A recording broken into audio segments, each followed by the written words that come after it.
Hello there, yeah, time for another update. It's been a little while, I always seem to say that because it usually is, but anyway, yeah, got around to making a video, so yeah, just bring up to date really on what we've been up to. I've been on and off with the painting really, to be honest. Summertime, been out and about doing a few different things, so maybe done a bit less than I might have done another time of year, but still enjoying what I'm doing and still pushing on with this project for the Covenanters for the English Civil War. Warlord games, these ones, Dragoons. Yeah, one unit there. I've got another group as well, which I'll put up in a moment. Metal figures in the main. I think from memory the horses were plastic, but the rest of the figures were, the riders were metal. I've slipped a couple of plastic ones in there just to mix it up a little bit and get a variety of poses. But yeah, no, not bad figures. Not as much variety in the pack as I would have liked, to be honest, but not bad figures. And I think I've said before, this project I'm trying to do it all in contrast paints, which is a bit of an experiment to see how it goes. Initial thoughts are that yeah, it works pretty well on plastic figures, but I'm not so sure the contrast takes quite as well on the metal figures. You'll see that in a moment when I bring up the next stuff as well. But yeah, no, still enjoying it. Still cracking on. We'll put some stills up at the end. But yeah, as I say, Warlord Games Dragoons, not a bad set, at all. Makes for some nice figures. So I could have just done with a couple of extra poses maybe. But yeah, no, happy enough with what I paid for them. So, and again, all done in the contrast and speed paints. So that's the first lot, and the second lot, more and more sort of skirmishing poses this time. But yeah, again, nice figures. Come out okay.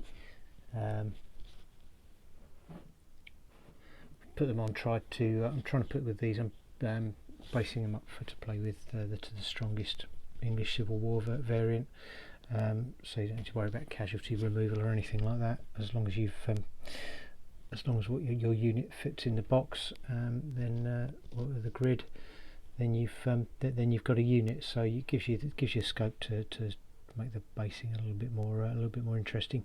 So that's what I try to do with these. Yeah, so another unit of Dragoons. As I say, we'll put some stills up at the end. And I've got a couple of units of pike and shot as well.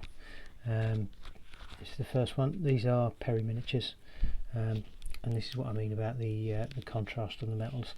I wasn't quite so sure about the result with this, to be honest.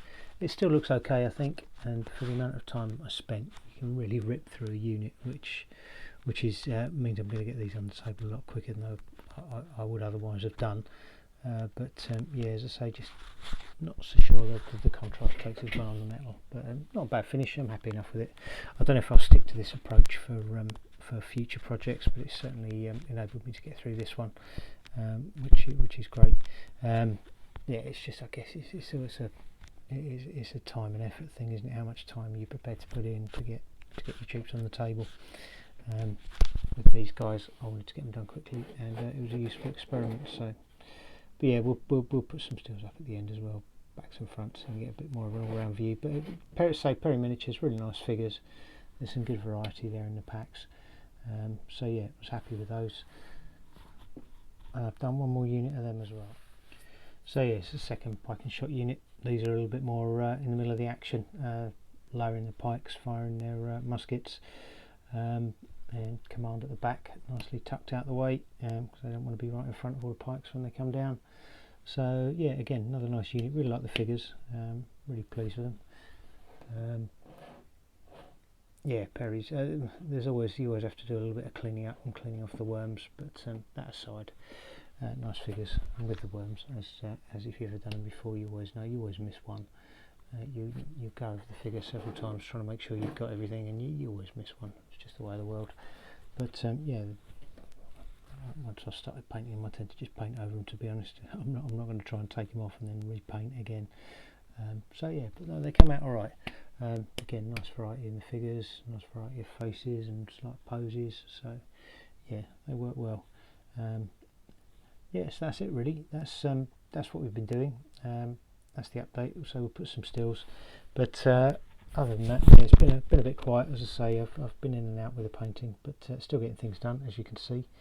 And yeah, still watching other people's videos. I've fallen a little bit behind again, which always seems to happen. But that's the way of it. I did catch right up at one point, and then other things took over, and I got caught behind it. I find myself listening to a lot of podcasts these days as well as watching YouTube videos. So trying to keep on top of both is very, very difficult. But I am still watching videos, still commenting in the usual way. It just takes me a bit longer to catch up than perhaps it has done in the past. But yeah, so it's still around, still doing things, and we'll carry on doing things, and we'll update again soon. Still working, got another unit of these.